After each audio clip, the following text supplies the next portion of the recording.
പത്തനംതിട്ട തിരുവല്ല നിരണത്ത് കിണറ്റിലെ വെള്ളത്തിന് വിഷവാതകത്തിന് സമാനമായ രൂക്ഷഗന്ധം. നിരണം സ്വദേശിയായ തമ്പിയുടെ വീട്ടിലെ കിണറ്റിൽ നിന്നാണ് ദുർഗന്ധം വമിക്കുന്നത്. കാരണം കണ്ടെത്താനായി വെള്ളം ശാസ്ത്രീയ പരിശോധനയ്ക്ക് അയക്കുമെന്ന് ആരോഗ്യവകുപ്പ് ഉദ്യോഗസ്ഥർ അറിയിച്ചു. ദിവസങ്ങൾക്ക് മുൻപ് വരെ ഉപയോഗിച്ച കിണറ്റിൽ നിന്നാണ് രൂക്ഷഗന്ധം അനുഭവപ്പെടുന്നത്. വീട്ടുടമസ്ഥനായ തമ്പി വിവരം പഞ്ചായത്ത് അധികൃതരെയും ആരോഗ്യവകുപ്പിനെയും അറിയിച്ചു. തുടർന്ന് അധികൃതർ രൂക്ഷഗന്ധം വമിക്കുന്ന കിണറ്റിലും സമീപ പ്രദേശങ്ങളിലും പരിശോധന നടത്തിയെങ്കിലും ഒന്നും കണ്ടെത്താനായില്ല. എൻ്റെ വീട്ടിലെ കിണറിൽ വെച്ചിരിക്കുന്ന മോട്ടർ അടിച്ചപ്പോൾ അതായത് വിഷദ്രാവകത്തിൻ്റെ ഒരു സ്മെല്ല് വന്നു.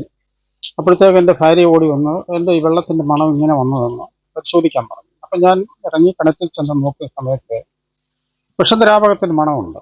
അപ്പോൾ ഞങ്ങൾ പരിസരത്തൊക്കെ നോക്കിയപ്പോഴത്തേക്ക് അതിൻ്റെ യാതൊന്നും അറിയാനില്ല. അപ്പോൾ പിന്നെ പെട്ടെന്ന് ഞങ്ങൾ പഞ്ചായത്തിൽ ഹെൽത്തിൽ ഒക്കെ ഞങ്ങൾ അറിയിച്ചു. പെട്ടെന്ന് തന്നെ അവർ പിറ്റേ ദിവസം രാവിലെ ഹെൽത്തുകാരും പിന്നീട് പഞ്ചായത്തിന് ആളുകൾ വന്ന് പരിശോധിച്ചു. അവരെല്ലാം കൃത്യമായിട്ട് അവരുടെ കാര്യങ്ങൾ ചെയ്തിട്ട് അവർ പോയി. സമീപത്തെ വീടുകളിലെ കിണറുകളിൽ നിന്നും അസ്വാഭാവികമായി ഒന്നും കണ്ടെത്താനായിട്ടില്ല. കിണറ്റിലെ വെള്ളം ഉപയോഗശൂന്യമായതോടെ വീട്ടിലെ ആവശ്യങ്ങൾക്ക് കുടിവെള്ളം മുട്ടിയ അവസ്ഥയാണ്. ഓരോ മണിക്കൂർ കൂടുന്തോറും സ്മെല്ല് കൂടിക്കൊണ്ടേയിരിക്കുക. അതായത് കാറ്റടിച്ച് പോകുമ്പോൾ നിശബ്ദമായിട്ട്, കാറ്റില്ലാത്ത അന്തരീക്ഷത്തിൽ നല്ല സ്മെല്ല്, സിറ്റ് ഔട്ടിലോട്ട് പോലും ഇരിക്കത്തക്ക രീതിയിൽ സ്മെല്ലായിരുന്നു.